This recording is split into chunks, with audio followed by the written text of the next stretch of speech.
오늘 며칠이죠? 오늘 2020년 4월 14일 화요일 라디오 시작할게요. 사실은 3월 달에 라디오 아마 유튜브에 안 올라간 것 같은데? 제가 이거를 적어도 한 달에 한 개는 올리자 이렇게 하고 시작을 한 건데 그냥 진진이 진진했다 정도로 생각해 주시면 될 것 같아요. 왜냐면 예전 영상 중에 아직도 기다리시는 분이 계시는 컨텐츠인데 먼지 같은 취미 생활이라고 재작년 여름에 이거 시리즈로 해야겠다 이렇게 해가지고 먼지 같은 취미 생활 샵 1 이렇게 해가지고 올렸는데 2탄이 영원히 안 나오고 있는 중인 그런 영상이 있거든요. 심심하시면 보러 가세요. 그 먼지 같은 취미 생활이 왜 1화만 나오고 2화가 2년 동안 없었냐면 이게 그냥 취미생활은 차라리 쉬워. 그냥 취미생활은 무조건 컨텐츠가 될 수 있는 거잖아요. 근데 먼지 같은 이 붙으니까 별로 귀찮으면 안 되고 질리면 안 되고 내가 그만두고 싶으면 죄책감 없이 그만둘 수 있어야 되고 되게 하찮아야 되고 이런 조건들이 있어요. 그래가지고 그 다음 그걸 찾지 못해서 그렇게 추억 속으로 사라져버린 컨텐츠가 있는데 라디오는 그래도 그렇진 않아요. 왜냐면 사연이 아직까지도 매일 일주일에 몇 개씩 꾸준히 오거든요. 그래서 내가 이거를 코로나가 처음에 이제 막 자가격리 시작하고 이렇게 했을 때 그때쯤부터 코로나 고민이 쭉 왔는데 내가 이걸 이렇게 안 하다가 코로나 사연들을 읽지 못한 채 코로나가 종식되어 버리면 어떡하나. 그러면 큰일 나는 거잖아요. 사연은 제 라디오 유튜브 컨텐츠에 올라간 것 그 더보기란에 보면은 사연 메일 보내는 주소가 있어요. 사연 온 거는 원래 이 전까지는 온 거를 하나도 안 빼고 다 읽고 그거를 유튜브에 올릴 때도 다 올렸어요. 그 읽은 사연을 전부 다. 근데 이제는 그렇게 하지 않으려고요. 왜냐면 하다 보니까 겹치는 사연이 너무 많고 특히 그 연애에 관한 그런 고민. 근데 그것도 어떤 사건이 있는 게 아니라 나 외롭고 연애하고 싶은데 어떻게 해야 되나요? 이런 거. 그런 거는 너무 많이 중복이 돼서 그런 건 좀 빼고 읽으려고 하거든요. 진진 영수증 제발 해줘요. 존버 탈게요. 진진 영수증도 내가 찍으려고 했는데 찍을게요. 찍을게요. 근데 찍으려고 하긴 했는데 재미가 없을 것 같아서 그때 뭘 찍을까 하다가 안 찍었거든. 왜냐면 나가질 않으니까 돈 쓰는 데가 배달 시켜 먹은 거랑 커피 사 먹은 거밖에 없어가지고 도저히 별거 없어서 안 찍었거든요. 그리고 유튜브로 이거를 라디오를 들으시는 분들이 라이브는 어디서 하냐고 물어보시던데 인스타그램에서 합니다. 라고 인스타 라이브 보고 있는 분들한테 얘기하고 있어. 피어싱? 바뀐 게 잘 없어가지고 안 찍는데 그럼 뚫을게요, 제가. 제가 뚫을게요. 귀 뚫고 피어싱 브이로그 찍을게요. 자, 이제 사연을 읽어볼게요. 첫 번째 사연 읽어볼게요. 이거는 무려 1월 31일에 왔던 사연인데 죄송해요. 4월 됐어요. 미안합니다. 닉네임 똥꼬님이 보내주신 사연이고요. 안녕하세요. 전에 다낭 여행 취소된 인간 다시 왔답니다. 예전에 다낭 여행 간다고 했었는데 코로나 때문에 취소하셨다고 하셨나? 그 사연을 보내신 분이신가 봐요. 진지님이 답변해 주실 때 부담 갖지 마시라고 잠시 쉬어가는 타임처럼 사연을 보내봅니다. 시작하자마자 쉬어야 되는데 나? 하필? 지금? 쉬어가는 타임처럼 사연 보내봅니다. 정말 별거 없는 얘기인데요. 제 동생 얘기입니다. 저랑 제 동생이랑 할머니 댁에 가서 농사 일을 도와드린 적이 있어요. 저랑 동생이랑 마당에 앉아서 마늘을 까고 있었거든요. 동생이 그때 많이 신났나 봐요. 노래를 부르더라고요. 우리는 분명 마늘을 까고 있었는데 동생이 어니언 어니언 하고 노래를 부르더라고요. 너무 귀여워서 배꼽 잡았답니다. 그 이후로도 동생 이걸로 놀려먹곤 합니다. 라디오 하시는데 조금이라도 즐거우셨으면 해서 하찮은 사연 보내봅니다. PS 아참 언니 KT에서 언니 고소한데요. 언니 얼굴이 기가 막히게 해서 사랑합니다. 라고 보내. 시끄럽나요 밖에? 어쩔 수 없어. 뭐 내가 저거 하지 말라고 할 수도 없고. 뭐. 사랑합니다 라고 보내주셨어요. 감사합니다. 동생이 많을 까는데 어니언 노래를 불렀다고 귀여웠다고. 혹시 동생이 근데 만 15세 이상은 아니죠? 만 15세 이상이면은 귀여워할 일이 아니거든? 그리고 이게 원래 되게 진진 라디오에 되게 본질적인 그런 의도를 가진 사연이에요. 난 이런 것만 읽고 싶었다고. 저번 그 사연 보내주신 분 뭐라고 하는 거 아니지만 저번 라디오가 정말 힘들었거든요. 왜냐면 너무 무거운 사연 만땅, 가족 이야기, 그리고 뭐 나이가 많은 남자친구 이야기, 그리고 사회의 시선 이런 너무 무거운 얘기여서 나 진짜 너무 힘들었어. 사실 이거 좋아요. 다음 사연 읽어볼게요. 닉네임은 안 보내주셨고 익명님이 보내주셨는데 안녕하세요 진지님. 너무나도 팬이고 항상 존경해요. 제 사연은 제가 오래전부터 친했던 친구랑 싸웠다가 지금은 다시 친해졌는데 오랫동안 아는 척도 안 하다가 지금은 다시 친하게 지내고 있습니다. 하지만 예전에 아주 친했을 적처럼 다가가진 못하겠더라고요. 저와 친한 친구 사이에 낀 또 다른 친구 때문에 사이가 틀어졌지만 그 친구랑은 자주 볼 일도 없고요.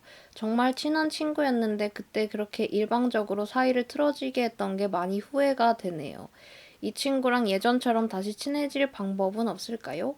그리고 마지막으로 언니 정말 정말 사랑하고 지구 푸슝 진진짱이라고 보내주셨어요.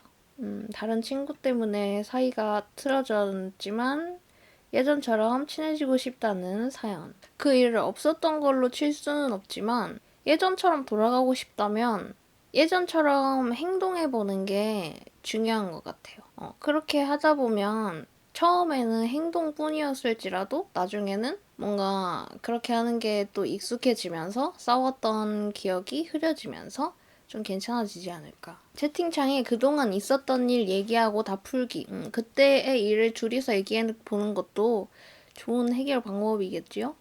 이거 귀엽다.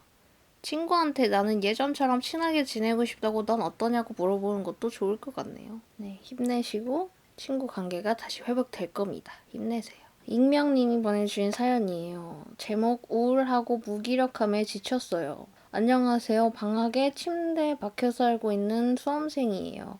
사실 이제 고3에 들어가면서 아무리 저를 가두지 않으려고 해도 주변의 압박과 친구들 소식을 들으면 어쩔 수 없이 보이지 않는 울타리에 저를 가두게 되는 것 같아요. 사실 처음에는 그런 불안과 무기력함에 침대에만 있었어요. 사실 불안하면 공부하면 되지 않냐 하는데 이미 뒤처진 것 같아서 건드리고 싶지 않은 그런 거 있잖아요. 그렇게 침대에서 폰 만지다 잠들고 배고프면 먹다가 배 아프면 그런 생활을 반복했죠. 그러다 엎친 데 덮친 격으로 친구들과 약간의 보이지 않는 벽이 생겨버렸어요. 같이 연락했으면 좋겠고 소식 알려줬으면 좋겠지만 어느새 집이 가까운 친구들끼리 놀고 있더라고요. 그리고 간접적으로 소식을 듣거나 하는 게 기분이 좋지만은 않더라고요. 분명히 친한 사이인데요. 하지만 주변에선 제가 문제라고 가리키더라고요. 그 외 자잘구리한 여러 가지 일들로 더 우울해지게 되었고 제가 좋아하던 것도 재미없어지고 취미가 사라졌어요. 의욕도 욕심도 생기지 않아요. 인생이 뭐지 싶기도 하고요. 이 또한 지나간다고들 하지만 현 입시를 준비해야 하는 상황인데 이 상태에선 아무것도 하지 못할 것 같아서요. 너무 사연이 길었네요. 인간관계와 무기력에 지쳐 아무것도 못하고 있는 지금 이 상황을 어떻게 헤쳐나가야 할까요? 열심히 살았던 과거가 자꾸만 생각나고 그립네요. 이렇게 보내주셨어요. 근데 내가 지금 아무것도 못하겠어서 너무 무기력하고 그냥 침대에 누워있는 것밖에 할 수 없는데 그 상황에서 자기를 등 떠밀고 밀어붙이는 게 되게 가혹한 행동인 것 같고 그걸 떠나서 뭐 내가 나에게 가혹한 건 괜찮아. 그걸 떠나서 아무리 스스로 밀어붙여도 못해요. 이런 상황에서 너무 절망적 결론인가? 저는 그랬거든요. 이런 노잼, 인생 노잼 시기, 그리고 뭐, 엎친 데 덮친 격으로 뭔가 의도하지 않았는데도 친구나 인간관계들이 뭔가 예전 같지 않다는 느낌을 받을 때 내가 뭔가를 사실 바꿔보려고 노력을 하는 것도 힘들고 노력해서 됐던 적도 별로 없는 것 같아. 채팅창에서 저도 그럴 때 있었는데 저는 뭐를 하려고 하지 않았어요. 스스로한테 채찍질을 하는 것 같았고 그냥 하고 싶은 대로 지냈고. 그리고 또 채팅창에 지금 상태에서는 인간관계와 공부가 안 되는 건 당연한 거예요. 너무 자책하지 말았으면. 맞아요. 이런 시기가 있는 거예요. 근데 당연히 스스로 무기력하다고 느끼면 뭔가 이러고 싶지 않다고 생각하거든? 근데 또 뭔가 행동을 하고 침대 밖에 나가서 뭔가를 하려고 하면은 아무것도 안 돼요, 사실은. 그래서 부담 갖지 말고 이렇게 가만히 있는 시간을 그냥 가만히 있자라고 마음 편하게 생각해도 될 것 같아요. 상황이 뭐 고3이기도 하고 뭐 입시 준비도 해야 되고 한다고는 하지만 맘먹어서 되는 일이었으면은 사연을 보냈을까? 그러니까 똑같이 침대에 누워 있더라도 내가 머릿속으로 해야 되는데 이거 해야 되는데 저거 해야 되는데 나 이러고 있으면 안 되는데 라고 생각하고 가만히 누워 있는 거하고 좋다 이렇게 하고 누워 있는 거하고 어차피 결론은 똑같거든. 아무것도 안 하고 누워 있는 거야. 근데 그 대신 머릿속에 너무 생각이 많고 하면은 우울함에 잠식당한 거지. 그냥 좀 머리를 비우는 것부터 시작하면은 그 고민하고 우울했던 것들이 비워진 머리에 또 다른 생각들이 들어올 자리를 조금 만들어주는 게 중요할 것 같고 방법이 될 것 같은데 지금 이거 1월 31일에 보내주신 사연이거든요. 지금 거의 3달, 2달 반 됐으니까 극복하고 계시지 않을까. 극복을 못 하셨더라도 지나갈 것이다. 라고 아주 뻔한 답변밖에 할 수가 없네요. 이것도 익명으로 온 사연인데 내가 사연을 너무 늦게 읽어서 죄송합니다. 이것도 1월 31일 날 온 사연이에요. 진지님 여기로 사연을 보내면 되는 건지 잘 모르겠지만 이걸로 보내는 게 맞다면 제 사연을 들어주세요. 제 소중한 친구가 하늘나라로 떠났는데 마음이 불안하고 너무 우울해요. 괜찮아질 방법 없을까요? 라고 이렇게 짧게 보내주셨는데 그 빈자리를 채운다는 게 조금 죄책감이 느껴질 수도 있을 것 같아요. 내가 이대로 그냥 잊어도 괜찮은 건가? 그냥 일상으로 돌아간다는 것 자체가 뭔가 죄책감이 느껴질 수도 있을 것 같아. 근데 충분히 이미 지금 2달 반이나 지나서 그 친구를 위해서 충분히 슬퍼해주고 생각해주고 했겠지만 그 일상으로 돌아간다는 거에 대해서 죄책감만 조금 안 느꼈으면 좋겠어요. 누구나 다 그래야 하고 가장 가까운 사람이 그렇게 된다고 하더라도 일상으로 돌아가야만 하고 다들 그렇게 하게 되어 있으니까. 다음 사연 6번째 사연인가요? 5번째인가요? 좀 이번 사연은 좀 웃긴 것 같은데. 제목 짝남 앞에서만 흑역사가 탄생해요. 진진자라 진진 사랑해 너무 많이 님이 보내주신 사연이에요. 진진 언니 안녕하세요. 진진 언니 유튜브 1일 1영상 실천 중인 구독자입니다. 진진 라디오 자기 전에 틀어놓고 씻는 거에 맛들렸어요. 고민은 아니지만 언니가 보고 대리 수치심 느껴보라고 보냅니다. 저는 좋아하는 남자애가 있어요. 같은 학교인데 심지어 같은 아파트, 같은 동에 살아요. 아는 사이지만 별로 안 친해서 맨날 학교 끝나고 엘리베이터 타면 심장이 콩닥콩닥 뛰는데 짝남 앞에서만 흑역사가 탄생합니다. 이거 약간 그거 아닌가? 이거 뭐 이거 생각나는 게 있는데 뭐지? 같은 그 아파트에 사는 짝남이 있었는데 인터넷에서 본 건데 이렇게 집 문을 열고 뭔가를 하고 있었는데 김치 국물을 여기 이렇게 바지에 쏟았다고 했나? 근데 오빠가 짬지 맵다 빨리 씻어라 이러는데 그때 문 앞에서 짝남이 그거 보고 있었다고. 그거 맵다 빨리 씻어라고 엄마가 이러는데 짝남이 보고 있었다. 나 그거보다 수치스러우면 내가 이 사연을 수치스럽다고 인정하겠어. 첫 번째 흑역사는 여름인데 저녁에 친구들이랑 놀고 가는 집 앞에서 갑자기 우리가 걱정하던 그 일이 실제로 발생했습니다. 갑자기 급동 신호가 밀려왔어요. 벌써 슬퍼. 친구랑 전화하면서 집에 가는 거라 아파트 현관에서 카드를 찍으면서 친구한테 나 진짜 똥 터질 것 같으니까 이따 전화할게 하고 끊으면서 급하게 뛰어가서 버튼을 눌렀는데 20층에서 내려온 거라 시간이 걸리더라고요. 근데 갑자기 뒤에서 짱남이 나오는 거예요. 약간 웃음 참듯이. 인사도 못하고 그냥 엘리베이터 오자마자 타고 제 스스로 욕하면서 끝났어요. 두 번째랑 세 번째는, 아니 두 번째랑 세 번째가 있단 말이야? 두 번째랑 세 번째는 짱남 앞에서 넘어진 사연인데요. 에이, 넘어진 걸 앞에 쓰고 급동을 마지막에 썼어야지. 기승전결을 모르네. 짱남 앞에서 넘어진 사연인데요. 첫 번째 사연은 학원 가기 전에 1시간 정도 밥 먹을 시간이 있어서 학교 끝나고 편의점에서 라면을 사서 가는 길이었어요.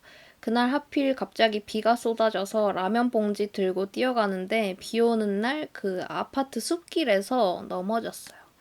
대자로 뻗어서 넘어졌는데 아픔보다 창피함이 밀려와서 바로 일어났는데 짱남이 우산 쓰면서 걸어오더라고요. 미친 듯이 그냥 뛰어왔어요. 세 번째는 짱남이 제 옆반인데 이거는 근데 구조상 같은 아파트 살고 같은 학교를 다니는데 흑역사나 창피한 모습을 안 보여주기가 더 힘든데? 그 마주칠 수 있는 가능성이 너무 높잖아. 안타까워. 그래도 아직까지 짱남이라고 지칭하는 거 보면은 아직도 포기를 못했나 봐. 짱남이 제 옆반인데 아침 시간마다 일부러 짱남이 봐줬으면 좋겠는 마음에 짱남 교실 앞에 물 먹는 공간이 있어서 거기로 맨날 물 마시러 지나가요. 무조건 아침 조회할 때 지나가야 제가 혼자 지나가면 볼 것 같아서 그러는데 여느 때처럼 컵 들고 가다가 물 먹는 공간 옆에 남자 화장실 앞에 물이 많았는지 그 물을 밟고 팍 하고 넘어졌어요. 그 반 애들 웃는 소리가 들리고 저도 이게 꿈이었으면 좋겠네요.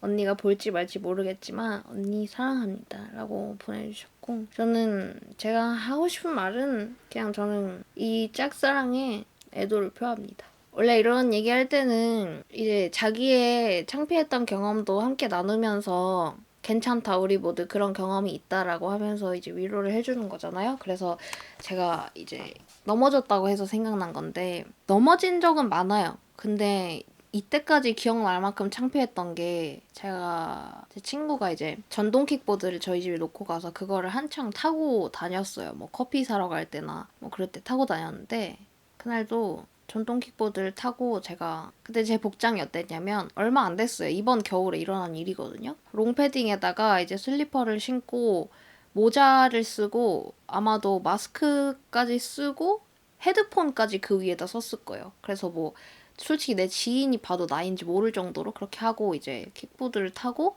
가서 테이크아웃을 했어요. 근데 이제 전동 킥보드를 타려면 위험하지 않으려면 두 손이 다 필요하니까 커피를 테이크아웃 해가지고 그 종이백에다가 담아달라고 해가지고 종이백을 이제 한쪽에 손잡이에 걸고 이제 부웅 하고 또 집에 온단 말이야.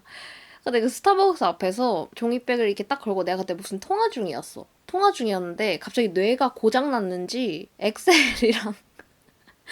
엑셀이랑 브레이크를 헷갈린 거예요. 그게 그 한쪽씩 이렇게 있는 전동 킥보드였는데 진짜 뇌가 고장났었나 봐. 통화를 하다가 종이백을 딱 걸고 브레이크를 잡아놓고 바퀴가 움직이지 않게 타려고 브레이크를 잡는다는 게 엑셀을 진짜 개세게 누른 거야. 존나 세게. 왜냐면 브레이크인 줄 알았으니까. 그래서 이게 어떻게 됐냐면 이거 말로 설명이 좀 힘든데 이렇게 잡고 있었을 거 아니야. 그러면은 브레이크인 줄 알고 엑셀을 눌렀어. 그러니까 이게 앞으로 이렇게 가면서 붕 이렇게 된 거야. 그래서 하늘로 약간 떴어. 킥보드가. 근데 내가 그때 한 발을 킥보드 위에 보드 위에 올리고 있었단 말이에요. 그래서 약간 한 3걸음 정도 우당탕 해가지고 킥보드 붕 하늘로 뜨고 킥보드 이렇게 딱 쓰러지고 안에 종이백에서 커피가 뚜껑이 팍 열려가지고 팍 쏟아지고 커피를 그냥 5,100원짜리를 그냥 바닥에다가 뿌린 거지. 아스팔트에 물 준 거야. 너무 깜짝 놀라서 왜냐면 내가 다리가 부서질 뻔했으니까 너무 깜짝 놀래가지고 막 주섬주섬 그 종이백이랑 이걸 이제 막 이렇게 줍는데 그때 분명히 사람들이 쳐다봤겠지? 근데 나는 이 통화 중이었고 사람들이 막 웅성웅성 분명히 이렇게 했을 텐데 다행히도 그때 내가 헤드폰을 끼고 있어가지고 헤드셋을 끼고 있어서 완벽한 노이즈 캔슬링. 그래서 창피함은 좀 덜했어요. 근데 집에 와서 생각해보니까 조금 창피했던 거지. 왜냐면 그 이후로 커피는 먹어야 되잖아. 근데 바닥에 다 쏟았으니까 바로 스타벅스 앞에 쏟았으니까 젖은 종이백과 이 갑자기 나간 지 10초 만에 빈 커피 벤티 사이즈 컵을 들고 다시 들어가서 커피 국물을 뚝뚝 끓이면서 그 쓰레기통에 넣고 그리고 가서 커피를 똑같은 걸 하나를 더 시켰단 말이야. 그러면은 뭐라고 생각했었겠어. 스타벅스 파트너가 아, 저 새끼 쏟았구나 이렇게 생각할 거 아니야. 휴지까지 이렇게 해서 손 닦고 커피를 다시 사가지고 전동 킥보드에 종이백을 걸고 터덜터덜 걸어왔어요. 너무 깜짝 놀랐거든. 그 트라우마 생겨가지고 끌고 걸어왔어요. 아, 다시 들어가서 사와야지. 한 먹어야 되는데 살아야 될 거 아니야. 아니 그 운전할 때 내가 이게 운전을 할 때는 헤드폰을 한쪽만 끼고 뭐 소리를 크게 틀어놓지도 않아요. 근데 그때 통화를 하느라고 이렇게 다 꼈던 거야. 그래서 다시 집에 와서 생각해보니까 웃긴 경험이었다라고 뭔가 창피했던 그런 경험. 안 다친 게 맞아 다행이었어. 그리고 그때 멍은 좀 세게 들었어. 그 보드가 이렇게 우당탕탕 하면서 내 다리를 엄청 세게 때려가지고 멍은 들었는데 찰과상은 남지 않았어. 그게 찰과상인가? 아무튼 이게 쓸린 그 흉터는 안 남았는데 멍이 좀 세게 들고 괜찮았어요. 그랬답니다. 위로가 좀 되시나요, 사연자님? 근데 이거 그 특히 이 정수기 앞에 이런 거는 피할 수 없는 운명 같은 사고야. 그 정수기 앞에 맨날 물 떨어져 있는데 알죠? 학교 복도랑 학교 슬리퍼에 물이 만나면 100%의 확률로 미끄러질 수밖에 없다는 거. 그래서 그냥 그때 넘어진 거는 필연적인 어떤 사고였다고 생각하고 이게 가능성이 얼마나 있는 짝상인지 모르겠지만 힘내셨으면 좋겠어요. 채팅창에 언니 얘기가 제일 웃겨요. 고마워요. 나의 흑역사로 당신들 웃길 수 있으면 나는 한 번 더 넘어질 수 있어. 다음 사연 읽을게요. 닉네임 진진자라 지리지리자님이 보내주신 사연이고요. 내가 이래서 그 태진아 진진자라 노래 나올 때 절망했잖아. 아, 이 새끼들 이제 와가지고 온통 진진자라 얘기만 하겠구만 이러면서. 안녕하세요, 진진 언니. 저는 18 같은 인생을 살고 있는 18살이에요. 저는 18년 동안 연애를 해본 적이 없어요. 모태솔로 사연이네요. 핑계 아닌 핑계지만 전 여중을 나오고 여고를 다니고 있고 학원에 가도 친한 여자아이들밖에 없어서 너무 편하게 살고 있어요. 남들은 그 흔한 남사친도 있는데 그런 것도 없고 그냥 여자 나라에 살고 있는 듯한 사람이에요. 아니 근데 이거 뭐 부러워? 아니 그 친구들 남사친 한번 봐봐.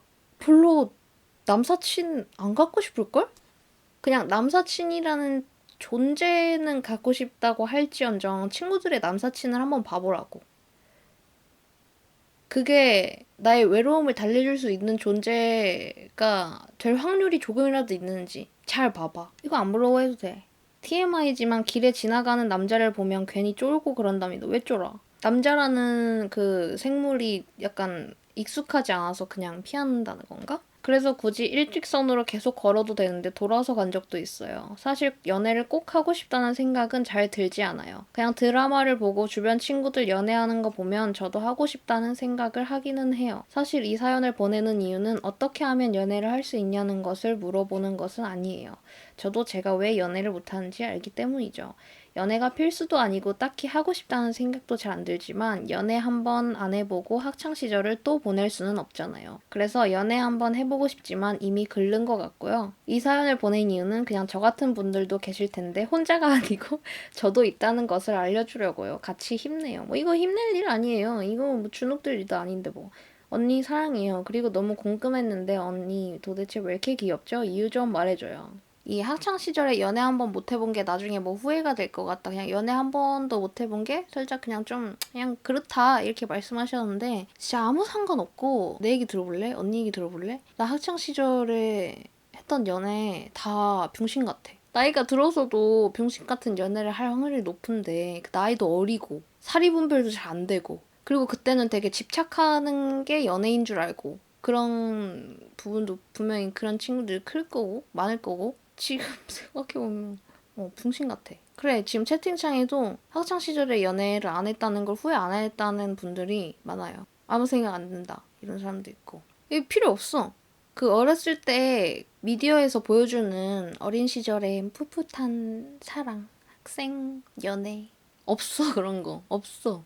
나중에 생각해보면 다 후회할진 왜 그랬지 하고 벽 때릴 기억들 뿐이라니까? 그때는 어쩔 수 없어요. 나도 어리고 쟤도 어리기 때문에. 채팅창에서 그건 사실 연애라기보다는 어른 흉내내는 쎄쎄쎄. 맞아요. 그래서 굳이 오히려 나중에 좀만 지나봐. 그러면은 그 어렸을 때 어린 놈들을 만나서 상처받고 후회하는 사람들한테 얘기하잖아. 부러워할걸? 지뢰를 안 밟은 걸 부러워할 거라 이 말이야. 알겠지요? 그래서 그냥 그래, 니네는 어른 흉내내는 연애 열심히 해라. 난 진정한 어른이 되어서 그때 찐 어른 연애를 할 것이다.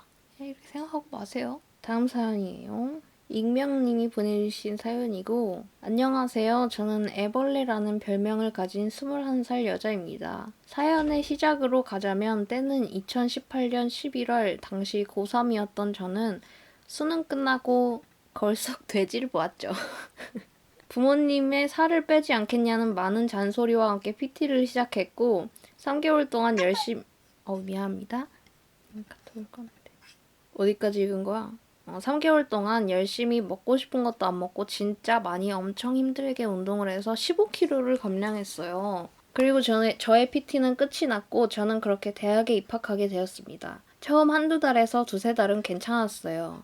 그동안은 운동을 열심히 한 게 효과가 있었는지 술을 많이 마시고 먹고 또 먹어도 살이 찌지 않더라고요. 그런데 여름이 지나고 가을이 지나고 겨울이 되고 한 해가 지나간 지금 저는 다시 2018년도에 제 몸무게로 돌아왔어요. 솔직히 그동안 살이 찐 걸 알고 있었어요. 내 몸은 내가 제일 잘 안다고 모를 수가 없잖아요. 어떻게 몰라?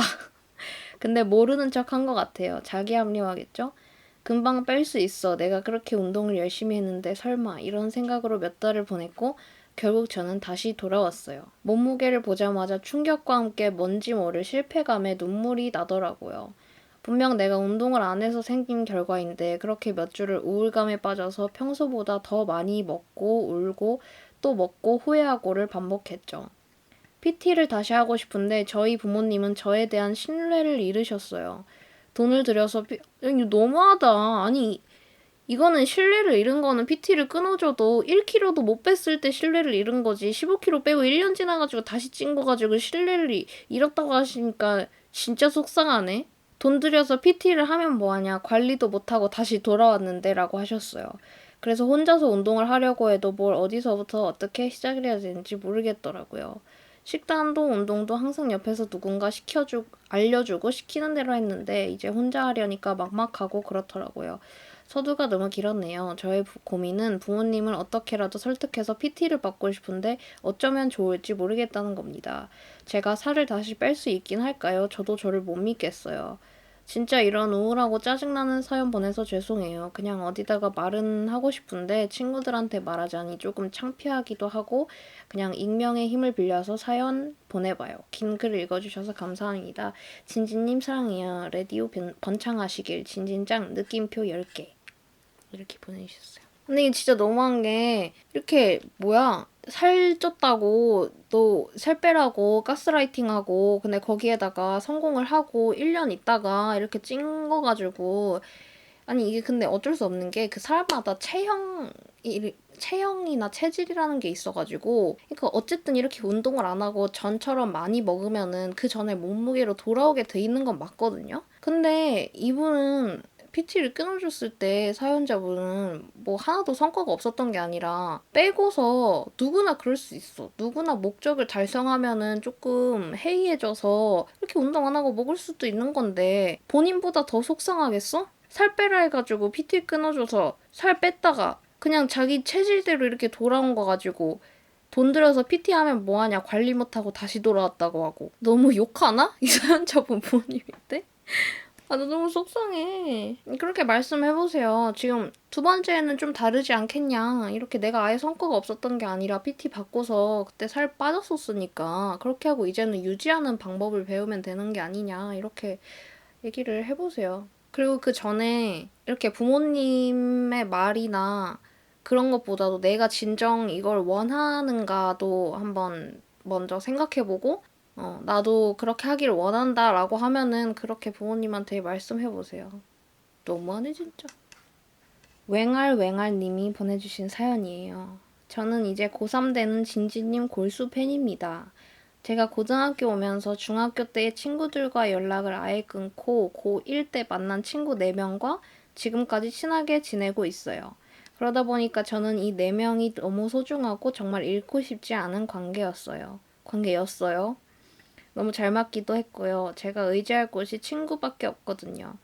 근데 요즘 들어서 느끼는 게 지금까지 너무 잘 맞는다고 생각했고 인생의 동반자다까지 생각했던 애들인데 제가 너무 이 관계에 집착하고 있다는 생각이 들더라고요. 얘네는 날 이 정도까지 생각하지 않을 수 있는데 나만 너무 질척대나 내가 너무 지치게 하나 이런 생각이 계속 들어요. 이런 생각이 드는 게 그 친구들이 저를 대하는 게 예전 같지 않다는 생각이 자꾸 들어서인데요. 막 사소한 거 있잖아요. 페북 대표 사진을 다른 친구 건 눌러주는데 제 거만 안 눌러준다든지 패매를 애매하게 씹는다든지 그거 아세요, 여러분? 요즘 친구들은 페이스북으로 카톡으로 하는 모든 것을 한다는 것을? 나 사실 이 말 지금 몰라. 제가 페이스북 안 하거든요? 있긴 있는데 안 해요. 페북 대표 사진을 다른 친구 건 눌러주는데 이거 좋아요 눌러주는데 이 말이겠죠? 패매로 되어간대 요즘에는. 아무튼 그래서 제 고민은 이겁니다. 서운한 점을 얘기하고 관계 개선을 위해서 노력해야 할지 아니면 어차피 대학 들어가면 멀어질 사이라고 생각하면서 버틸지 고민이에요. 뭔가 서운한 점을 말하자니 구차한 사람이 될 것 같고 버티다 멀어지니 얘네랑 그 정도밖에 안 되는 사이인가 싶고 진진님은 고등학교 때 친구들이랑 아직도 친하게 지내시나요? 사소하게 안 맞는 점이 있으면 어떻게 해결하시나요? 라고 보내주셨는데 저는 일단 없어요, 친구가. 그러니까 저는 중학교, 고등학교 다닐 동안 저는 2명 이상의 친구 관계를 잘 안 만들거든요. 그러니까 지금은 그냥 나랑 잘 맞는다고 생각하는 친구가 이렇게 따로따로 이렇게 독립된 이 친구들이 따로따로 있으면은 모아서 뭐 3, 4명 이렇게 놀긴 하는데 내가 이제 그 친구들을 보면은 맞을지 안 맞을지 알잖아요. 그래서 놀기도 하는데 학생 때는 오히려 그렇게 우리 패밀리 이런 건 잘 없었어요. 그래서 저는 이제 학생 때 만들었던 친구가 지금까지도 친구라고 하는 친구가 중학교 1학년 때 만난 친구 한 명이랑 중학교 2, 3학년 때쯤에 학원에서 만나서 고등학교를 같이 다녔던 친구 한 명, 이렇게 다예요. 그 학창 시절 학교를 같이 다녔던 친구라고 하면은 그 2명이 다고 저는 뭐 대학교를 간 것도 아니고 그때 막 이렇게 해서 지금까지 막 연락을 하고 이런 친구들 무리가 있는 건 아니지만 제 동생이 얼마 전에 대학교 졸업을 해가지고 동생이 자기 얘기하는 거 싫어하는데 제가 본 예가 그거밖에 없어서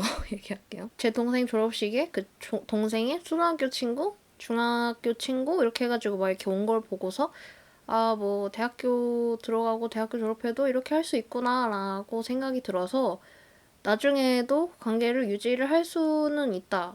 내 동생은 그랬으니까. 저는 아니지만. 전 아니었지만 그렇게 할 수 있을 것 같아서 말은 해봐도 되잖아요? 왜 그러냐고? 그렇게 해서 그때 반응이 나쁘면 오케이, 빠이 이렇게 하면 되고 채팅창에는 뭐 제 경험상으로는 그냥 빠이빠이 했다라고 이렇게 하시는데 지금 사연자분이 좀 답답해 하시는 것 같아서 그냥 뭐 말해보는 건 물어볼 수는 있지 않겠느냐 이런 겁니다. 저의 결론은.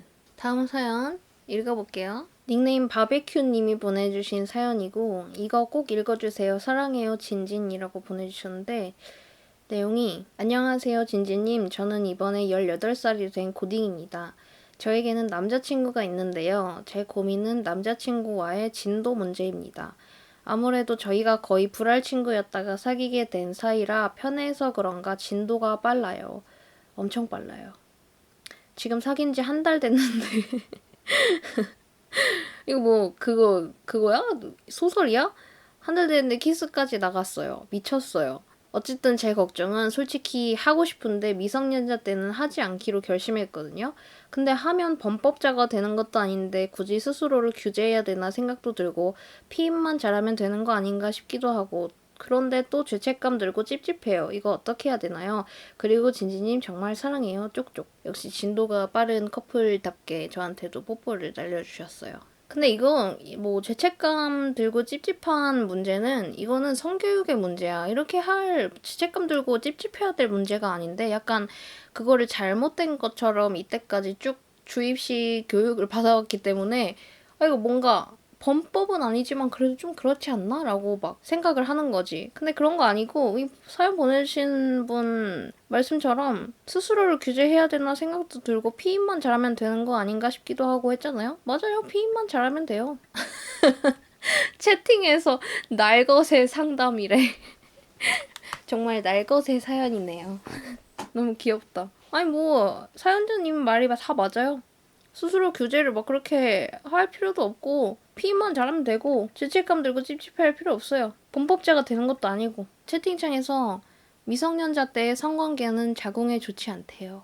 자궁 건강이 걱정이 되시면 안 하시면 되고. 근데 이게 뭔 말인지 모르겠어. 저는 솔직히 하고 싶은데 미성년자 때는 하지 않기로 결심했거든요. 뭐가 이길지 한번 보세요. 본인의 신념은 미성년자 때는 하지 않기로 결심을 한 거잖아? 근데 지금 나의 마음은 솔직히 하고 싶은 거잖아? 신념과 본능 중 뭐가 이길지. 여기 약간 오티스의 비밀 상담소인가요? 근데 그거랑은 수위가 다르지. 오티스의 비밀 상담소는 도라이들이잖아. 뭐 근데 이거 양심이랄 것도 없고 양심의 문제는 아니잖아. 아무튼 간에 그렇습니다. 굉장히 그 혼란스러움이 드러나는 그런 사연이에요. 근데 소름 돋는 거 말해줄까요? 아직도 코로나 사연 근처도 안 왔어. 이럴 수가 있나? 닉네임 바보 똥구멍 진진님이 보내주신 사연이에요. 꼭 닉네임으로 읽어달라고. 알겠어요. 닉네임으로 읽어달라고 안 해도 나 닉네임으로 읽는데. 네, 바보 똥구멍 진진님 보내주신 사연이고. 안녕하세요 진진님. 진진님 영상을 꼭꼭 챙겨보고 있는 19살입니다. 제 사연은요, 요즘 고민들이에요. 제가 입술 피어싱을 너무너무 뚫고 싶어요. 학교는 자유로워서 상관이 없지만 신경이 쓰이는 건 부모님입니다. 아, 요즘에는 자유로운 학교는 그거 상관없어? 그 피어싱 얼굴에 해고 그래도 되나? 신경 쓰이는 건 부모님입니다. 부모님의 호두 맛이 너무 무서워요. 막 호적에서 판다 그러고 집에서 쫓아낼 거랍니다. 근데 피어싱은 하고 싶어요. 진지님은 호두 맛을 겪은 적이 있나요? 있다면 꿀팁 좀 알려주세요. 라고 보내주셨는데 저는 뭐 사실 별걸 다 해봤잖아요. 입술 피어싱 하고 지금도 코 피어싱 2개 있고 피어싱은 어릴 때부터 이렇게 많이 뚫었었고 뭐 타투도 뭐 20살 넘어서 하긴 했지만 타투도 있고 네, 제 경험담 하나도 도움 안 되는 경험담 말씀해 드릴까요? 제가 이제 타투를 20살 때 아마 처음 했을 거예요. 20살 되고서 타투를 무릎에다가 처음 했거든요. 그걸 하고 한 날 무릎에 랩을 싸고 엄마를 만나러 갔어요. 그렇게 해서 내가 엄마를 만나서 그때가 여름이었는데 반바지를 입고 있었는데 제가 카페에 앉아 있었는데 엄마가 오는 거예요. 그래서 엄마한테 내가 엄마 이거 봐라 하면서 보여줬죠. 근데 엄마가 막 기겁을 하면서 엄청나게 싫은 표정을 지었지만 엄마는 아무 말도 하지 못했지. 왠지 아세요? 엄마가 나보다 타투를 먼저 했기 때문에. 그래서 아무 말도 못했어요. 엄마가 뭐라고 하고 싶지만 애써 화를 삭히는 느낌? 그랬어요. 저의 후뚜맛은 없었고 그냥 입술 피어싱 하고 오면 한숨 쉬고 기겁하고 하긴 하는데 그렇게 하긴 했었는데 이제는 더 이상 아무런 신경도 쓰지 않는 경지에 이르렀고 이제 친척들한테도 이거 이빨에 이거 큐빅 붙였을 때도 전화해서 보여주고 거짓말했거든요. 이게 큐빅 붙이는 건데 이빨을 빵꾸내서 뚫었다고 했어요. 그랬더니 약간 할 말은 많지만 하지 않겠다. 약간 이런 표정이더라고요. 그래서 붙인 거라고 그렇게 말씀드렸어요. 그러고 나서 엄마가 그 말은 했었어요. 알겠으니까 이제는 하지 말아라. 나도 한 개 했고 너도 한 개 했고 이제 알겠으니까 하지 말아라 라고 했지만 귓등으로도 안 들었죠. 근데 이제 이거는 좀 다른 게 그때 저는 이제 20살이었고 엄마가 좀 그러고 나서도 엄마도 타투를 더 했어. 엄마도 원래 약간 그런 걸 좋아해가지고 엄마가 진짜 겁만 없었으면 피어싱도 많고 이랬을 텐데 겁 많아서 피어싱을 많이 하지 못하시더라고요. 타투는 어떻게 하는지 모르겠어. 아무튼 이분은 이 사연자분은 이제 미성년자니까 19살이니까 일단 집에서 얹혀 살고 있잖아요. 근데 집에서 쫓겨나면 노답이잖아. 그러니까 좀 참아봐요. 20살 넘어서 하는 거까지도 그렇게 뭐라고 하실까? 아니면은 내가 나의 조언은 이거야. 한번 해보고 솔직히 호적에서 팔 순 없지만 집에서 쫓아낼 순 있어. 한번 해보고 진짜 쫓겨나는지 한번 본 다음 아니라면 그런 대로 사는 걸로. 이렇게 말은 심각하게 하시지만 막상 보시면은 하고 났는데 뭐 어쩌겠어 이렇게 하는 경우도 봤거든요. 아니면은 20살 때 하는 거를 약속을 받든지 이게 얼만큼 심각해지는 상황인지 모르겠네. 이런 거 했다고 진짜 심각해지는 집도 있잖아요. 나 잘 모르겠지만 그런 거 아니라면 한번 해보고 이런 쫓겨나는 상황이 발생하지 않으면 그렇게 사는 걸로. 다음 사연은 익명님이 보내주신 사연이고 안녕하세요. 우주 최강 큐티 섹시 진지님. 저는 작년부터 진지님을 알게 되고 영상을 봐온 한 고등학생입니다. 어쩌면 무거운 사연일 수도 있는데 저는 작년에 저에게 너무 무례한 행동을 해온 친구와 참고 참다가 결국 손절을 하게 됐습니다. 그런데 그 손절을 그냥 한순간에 말을 안 함으로써 하게 되었어요. 그래서 그 친구는 자신이 어떤 걸 잘못했는지도 모른 채로 지내게 되었고요. 그런데 제가 지금 방학임에도 주기적으로 그 친구를 봐야 하는 날이 있는데 다른 친구나 다른 사람에게 그 행동을 똑같이 하는 걸 보면 정말 어이가 없고 화나는 마음이 들어요. 어느 때는 제가 한 행동을 보고 뭐라고 했던 걸 자기가 똑같이 하고 있는 걸 보니 더욱 정이 떨어집니다. 그냥 신경 쓰지 말고 지내자 하는 마음이 들어도 자꾸 신경 쓰입니다. 저 어떻게 해야 할까요? PS, 진지미 라디오 정말 재밌어요. 공부할 때마다 집중이 안 될 때마다 잠깐씩 들으면 개꿀이에요. 5조 5억 편까지 쭉 해주세요. 그리고 사랑해요. 라고 보내주셨어요. 이거는 볼 때마다 열이 받겠지만 냅둬 보세요. 왜냐면 그 잘못에 대해서 얘기를 하고 알려주는 순간 걔는 더 나은 사람이 될 수 있는 기회를 내가 주는 거잖아. 뭐 하려 그래? 병신은 병신인 채로 놔두자. 저는 이렇게 쭉 살았거든요. 어떤 사람은 나에게 그랬을 수도 있겠지. 나를 보고 저 새끼 이상하지만 이상한 채로 살다가 모든 사람에게 이상한 사람이 되도록 냅두자 라고 나한테 했을 수도 있겠지. 근데 저도 그렇게 해요. 저 사람은 왜 저러는 거지? 라는 생각이 들면 소중한 사람이 아닌 이상 지금 무례한 행동을 해서 손절했다고 했잖아요. 무례한 사람은 계속 평생 무례하도록 냅두면 모든 사람이 똑같이 느껴요. 어차피. 제가 그거를 정말 느꼈던 게 진짜 이상한 새끼가 하나 있었는데 그 새끼를 같이 어떤 공간에 여러 명이서 이렇게 같이 있으면 그 나머지의 사람들이 말을 안 했다 뿐이지 다 느끼고 있더라고. 막 뒷담화를 하려고 시작한 건 아닌데 이제 어떤 해결해야 될 문제가 있어서 그 사람들이랑 처음으로 그 이상한 새끼에 대해서 얘기를 했을 때 다 똑같이 느끼고 다 똑같이 싫어해. 그걸 못 느끼는 애들은 지도 그런 새끼인 거야. 맞아요. 채팅창에 그렇게까지 무례한 행동을 하는 사람들은 얘기해줘도 못 알아듣는 경우가 더 많아요.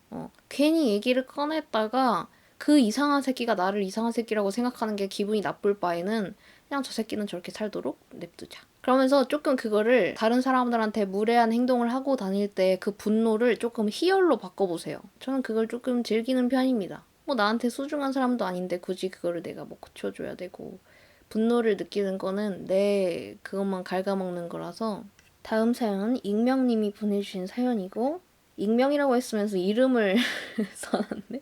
여기 진진 라디오 사연 보내요. 익명. 안녕하세요 진진님. 저는 25이 된 누구라고 해요. 이렇게 이름을 보내주셨어. 제가 알아서 필터링해서 익명으로 처리하겠습니다. 저에게 만난 지 14개월 정도 된 26세 남자친구가 있어요. 1살 많은 남자친구네요. 둘이 지금껏 만나면서 기념일을 한 번 챙긴 적이 없어요. 저희가 기념일 같은 걸 신경 안 쓰는 성격이에요. 근데 갑자기 남자친구가 커플링을 하고 싶다는 거예요. 그래서 좋다. 그럼 우리 뭘로 할까 해서 찾아보다가 구찌 마몽트 더블 G 디테일 실버 반지를 찾게 됐어요. 둘 다 너무 커플링 같은 반지는 하기 싫어해서 오 좋다 이걸로 할까 했는데 문제는 남자친구가 친구들이 생일 선물로 맞춰준 금반지를 항상 끼고 다닌다는 거예요. 뭔가 오른쪽 검지엔 금반지를 끼고 왼손 약지엔 은반지를 끼는 게 부조화스러운 것 같아서 안 하기로 했습니다. 근데 저는 커플링을 맞추겠다 생각하고 있었다가 안 하기로 하니까 또 너무 하고 싶은 거예요. 아무 생각 없었는데 하자고 했다가 안 하기로 하니까 너무 하고 싶은 거죠. 남자친구는 그럼 금반지를 안 끼고 커플링만 끼고 다닐까? 라고 말하는데 저는 커플링을 하려고 친구들이 맞춰준 의미 있는 우정 반지를 빼고 다니는 건 아닌 것 같아서 그러지 말라고 했거든요. 어떻게 해야 할까요? 헬프미 진진. 그러면 두 가지의 선택안이 있는데 사연자님이 휘황찬란한 금반지를 커플링으로 맞춰서 금색으로 해가지고 금반지를 맞춰서 끼든가 남자친구가 언밸런스하게 한쪽에는 금반지 한쪽에는 은반지를 끼는 방법이 있는데 나의 추천은 사연자님이 휘황찬란 금반지를 끼는 것보다 남자친구가 조금은 패션에 감각이 없는 사람처럼 보이는 게 낫지 않나. 다음 사연은 익명님이 보내주신 사연이고 안녕하세요 진진님. 저는 평소에 진진님 개 좋아하고 진진 라디오 찐 애청자입니다. 저도 진진 라디오 사연을 보내보고 싶어서 이렇게 메일을 보내는데요. 저는 항상 유튜브 볼 때마다 진진님의 마인드 컨트롤 방법이 너무 귀엽고 재밌고 그래서 꼭 조언을 받고 싶었다고요. 그래서 고민이 뭐냐? 저는 진지님과 그다지 나이 차이가 많이 나지는 않는 동년배인데 이 적지 않은 삶을 그저 그렇게 특별한 큰 설렘 없이 살았거든요. 근데 몇 달 전에 솔직히 오글거리지만 첫눈에 반해버린 사람이 생겼어요. 진짜 머리부터 발끝까지 퍼펙트, 인생의 진리, 심지어 목소리도 제 취향, 외적으로는 그렇다 치는데 진짜 성격까지 잘 맞아요. 사귀면 되겠네. 고백하세요. 미친 티키타카라서 얘기하면 시간 가는 줄 모르거든요. 그래서 결론적으로 제가 불도저로 밀어붙여서 썸을 타게 되었어요. 이미 썸이었던 거 아니야? 그래서 진짜 이런 성격 아닌데 저 진심 노력했거든요. 근데 여기서 고민은 상대가 너무 잘나서 제가 한없이 작아져요. 원래 그럴 때예요. 원래 그럴 때예요. 썸 탈 때. 사귀어보세요. 여기 썸 계속 밀어붙여서 사귀어보세요. 그러면은 저 새끼 왜 저러지 싶은 그런 게 보일 거라고. 원래 그래요. 잘 모를 때는 내가 저 사람 잘 모르니까 썸 타는 중이고 아직 관계가 확실하지 않으니까 잘나고 좀 좋은 모습만 보여주려고 하니까 당연히 서로 잘나 보이기만 하지. 아무튼 간에 제 기준 외적으로는 절대 저도 꿀린다고 생각해 본 적 없는데 일적으로 제가 지금 너무 준비하는 단계라서 근데 상대는 어느 정도 실력이 있고 저랑은 멘토랑 멘티 같은 관계예요. 그래서 제가 너무 조급해집니다. 사귀고는 싶은데 막상 사귀면 제 일적인 단점이 다 드러나 버릴까봐 그것도 겁나고 상대가 조금 연상이긴 하지만 제가 그 나이 돼도 저는 그렇게 못할 것 같아요. 경제적으로는 상대는 본인이 어느 정도 벌어서 커버 칠 수 있는 정도고 저는 알바생에 용돈 받고 살아가거든요. 그래서 저도 쓰고 싶은데 제가 밥이라도 산다고 하면 절대 안 얻어먹어요. 개꿀이네. 무슨 자기가 얻어먹냐면서 나중에 돈 많이 벌면 사래요.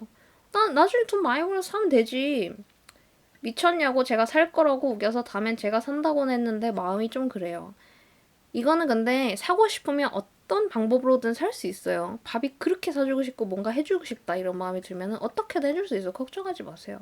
만나서 조언받으면 잘한다 잘한다 하는데 아닌 것 같고 혼자서는 잘하다가 만나서는 아는 것도 뚝딱 될 때 진심 자괴감 오져버리거든요. 심지어 그 사람 친구들도 다 소개받았는데 다 잘났어요.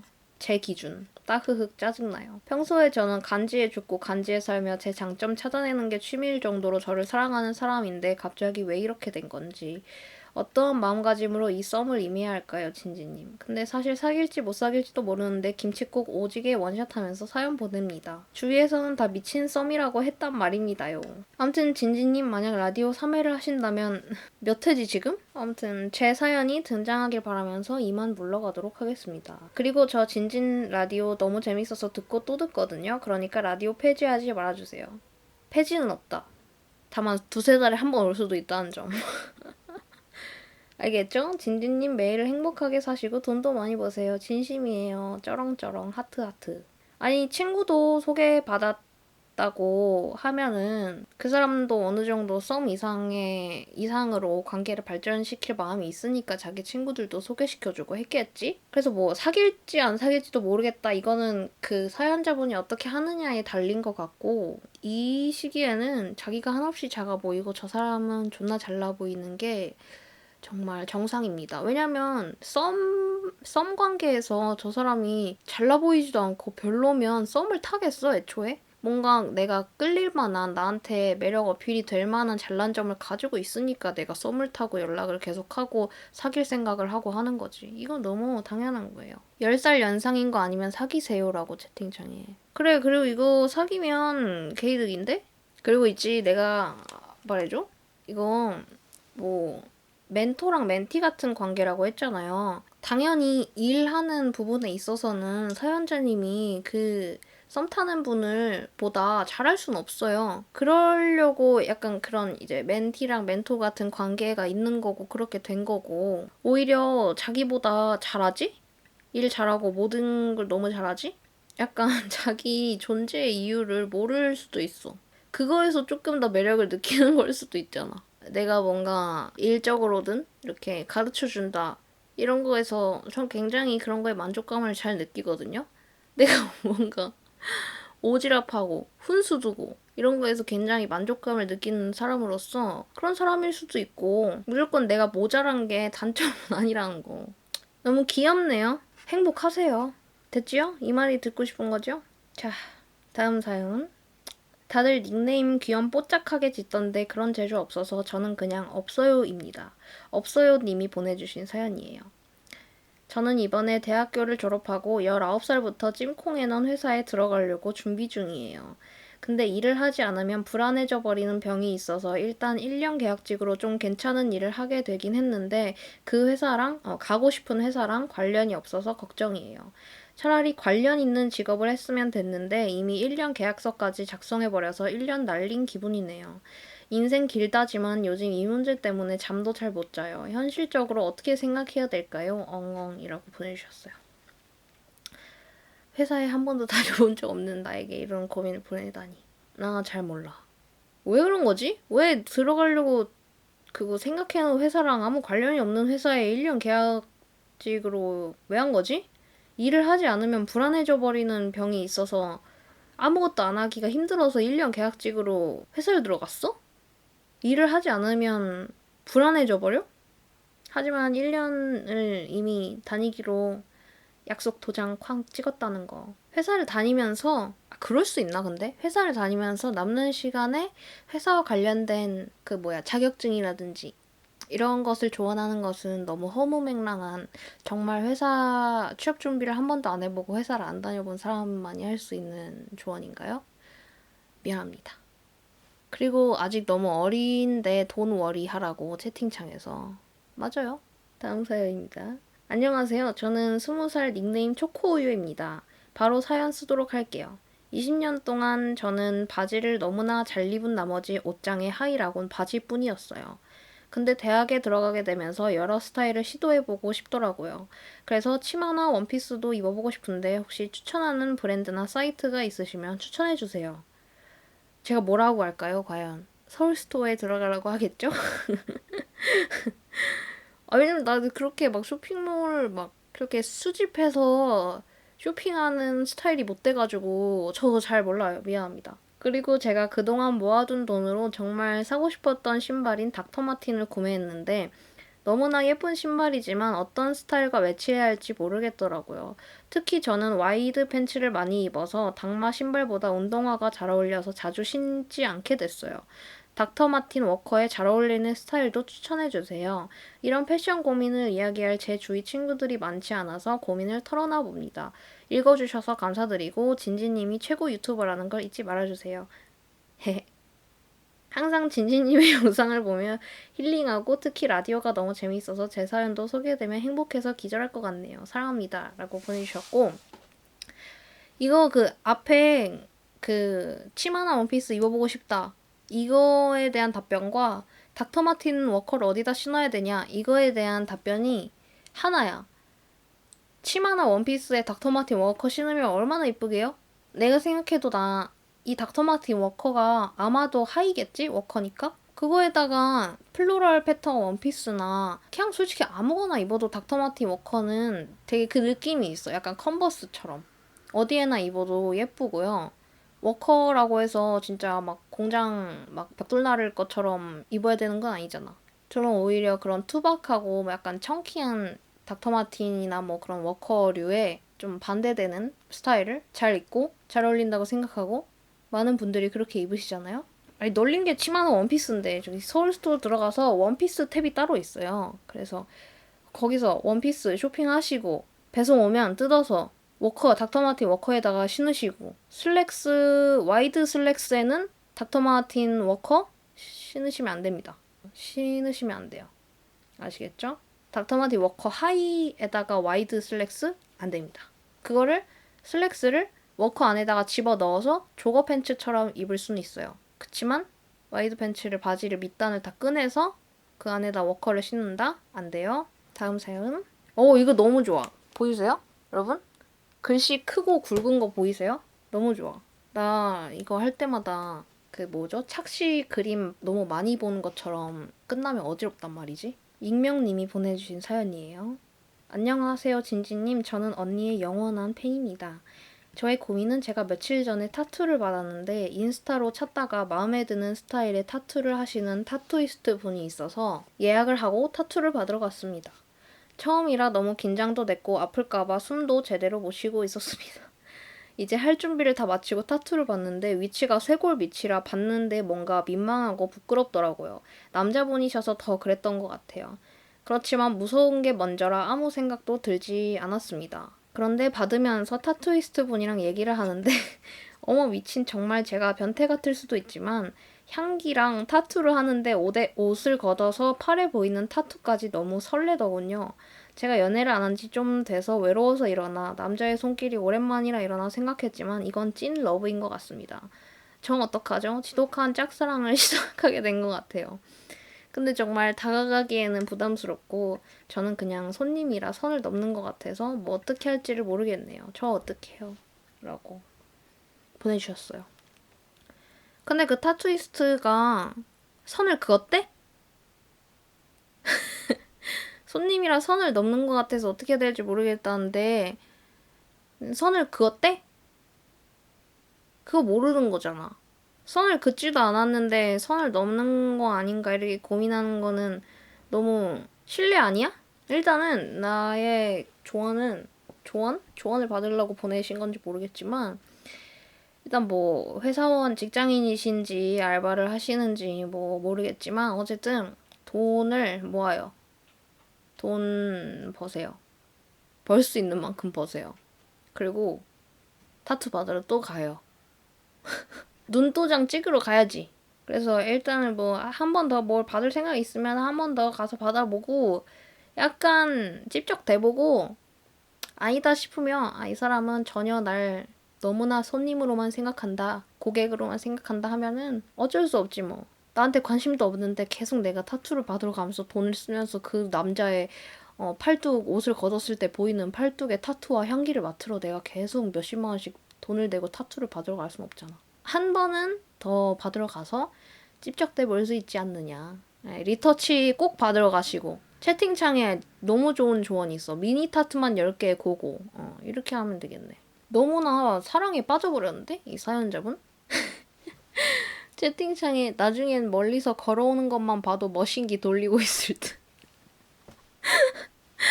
이 사람 나중에 제가 전신 타투를 하게 됐습니다. 이렇게 보내는 거 아니야? 다음 사연. 안녕하세요 진지님. 가벼운 고민입니다. 올해 새내기로 대구에서 수원으로 떠나는 20살 진지님 팬입니다. 제가 수원으로 떠남과 동시에 친언니도 자취를 시작해서 이제 집에 부모님만 계세요. 부모님께서 이때까지 딸랑구들 키우면서 처음으로 두 분만 따로 살게 되신 건데 은근 섭섭한 티를 많이 내시더라고요. 언니는 그나마 같은 대구 안에서 자취하는 거라 얼굴 보긴 쉬운데 저는 멀리 가게 돼서 다름이 아니라 본가 내려가는 횟수가 어느 정도 적당할까요? 엄마한테 물어봐. 방학에는 본가에 있을 예정입니다. 코로나 조심하세요. 라고 보내셨어.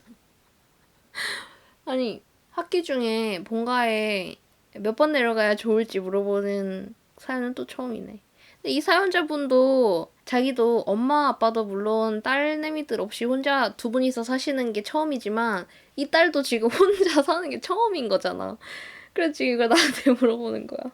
이거 아무리 그거 해도 시간 지나면 줄어들기는 할 거예요. 그쵸? 엄마한테 물어보시고 엄마가 보고 싶다고 하면 달려가시고 그렇게 하세요.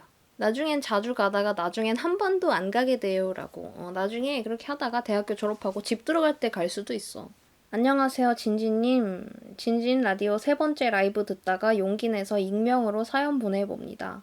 만약 이 사연이 읽힌다면 한 6번째쯤 될란가요? 지금 라디오 듣고 계신 분들도 괜찮으시다면 질문 하나만 해도 될까요? 보통 매일 가족끼리 저녁을 다 같이 둘러앉아서 밥 먹고 하루 동안 있었던 일을 도란도란 얘기하시는 편인가요?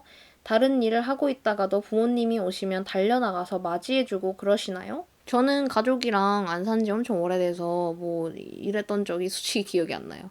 아니요, 안 그래요. 밥은 모르겠고 가족 들어왔을 때 인사 안 하면 엄마한테 빵댕이 맞음. 나가서 인사는 드리는 편이에요. 인사하고 다시 방으로 간다거나. 밥은 같이 먹지만 얘기는 잘 안 하는 듯해요. 인사 안 하면 엄마한테 빵댕 맞음. 뭐 각자 뭐 집마다 다 다른 것 같아요. 저희 집은 사정상 이 사정을 말할 순 없지만 사정상 안 좋은 감정이 많이 쌓여있는 상태라 서로 대화를 안 한 지 오래됐는데 특히 아버지와 가족들의 사이가 안 좋은 편입니다.